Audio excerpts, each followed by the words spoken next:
ദുർമരണങ്ങള് പലത് നടന്ന തറവാട് 150 വർഷങ്ങൾക്ക് മുമ്പാ. പഴകും തോറും വീര്യം കൂടുന്ന ഒരേ ഒരു ചിത്രം, അതാണ് മണിച്ചിത്രത്താഴ്. മന്ത്രവിധി പ്രകാരം ചിത്രപ്പൂട്ടിട്ട് പൂട്ടിയിരിക്കുന്ന മുറികളാണ് അവിടെ. 30 വർഷങ്ങൾ, പല റീമേക്കുകൾ, ഓരോ സീനും ഡയലോഗും മനപ്പാടം. എങ്കിലും ഒരിക്കൽ കൂടെ തിയേറ്ററിൽ കാണാൻ കൊതിക്കാത്ത മലയാളികൾ ചുരുക്കം. എന്തായാലും എനിക്ക് ആ മുറി ഒന്ന് തുറന്നു കാണണം. വിലക്കപ്പെട്ട മുറിയായിരുന്നു അത്.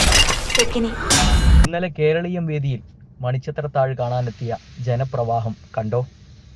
ക്ലാസിക് എന്നും ക്ലാസിക് തന്നെയാ. മണിച്ചിത്രത്താഴ് ടീസറിന് വൻ വരവേൽപ്പ്. ഇനിയിപ്പോ എന്തൊക്കെയാ വരുന്ന ഞങ്ങൾ അവിടെ കണ്ട കാഴ്ച എന്താണെന്ന് എനിക്കറിയോ? പറഞ്ഞാൽ താൻ വിശ്വസിക്കുവോ? 1993 ഫാസിലിന്റെ സംവിധാനത്തിൽ റിലീസ് ചെയ്ത ചിത്രമാണ്. ചില സിനിമകൾ അങ്ങനെയാണ്, റിലീസ് ചെയ്ത് എത്ര കാലം കഴിഞ്ഞാലും അതേ ഫ്രഷ്നെസ്സോടെ നിലനിൽക്കുന്നവ. അത് വീണ്ടും കാണാൻ പ്രേക്ഷകരെ പ്രേരിപ്പിക്കുന്ന സിനിമകളുമാകും.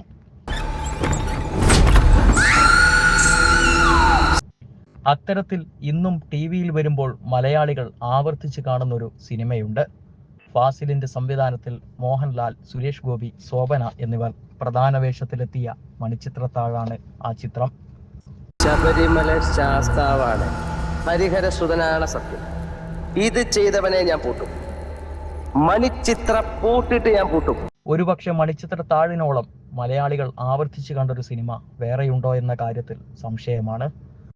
റിലീസ് ചെയ്ത് 31 വർഷങ്ങൾ പിന്നിടുന്ന ഈ വേളയിൽ മണിച്ചിത്രത്താഴ് വീണ്ടും തിയേറ്ററുകളിലെത്താൻ ഒരുങ്ങുകയാണ്. അതും പുത്തൻ ദൃശ്യമികവോടെ 4Kയിൽ. ജൂലൈ 26-നാണ് ചിത്രത്തിന്റെ റിലീസ്. ഇതോടനുബന്ധിച്ച് കഴിഞ്ഞ ദിവസം മണിച്ചിത്രത്താഴിന്റെ ടീസർ റിലീസ് ചെയ്തിരുന്നു. ഹൊറർ ത്രില്ലർ മോഡിൽ ഒരുക്കിയ ടീസർ ഏറെ ആവേശത്തോടെയാണ് പ്രേക്ഷകർ ഏറ്റെടുത്തിരിക്കുന്നത്. യൂട്യൂബ് ട്രെൻഡിങ്ങിൽ നിറഞ്ഞു നിൽക്കുന്ന മണിച്ചിത്രത്താഴ് ടീസറിനെ പ്രശംസിച്ചും സിനിമയെക്കുറിച്ചും കമന്റ് രേഖപ്പെടുത്തി നിരവധി പേരാണ് രംഗത്ത് എത്തുന്നത്. പഴകും തോറും വീര്യം കൂടുന്ന ഒരേ ഒരു ചിത്രം. 100 വട്ടം കണ്ടു കാണും, ഇനിയും ഒരു 100 വട്ടം കൂടെ കാണാം, കണ്ടുകൊണ്ടേയിരിക്കാം.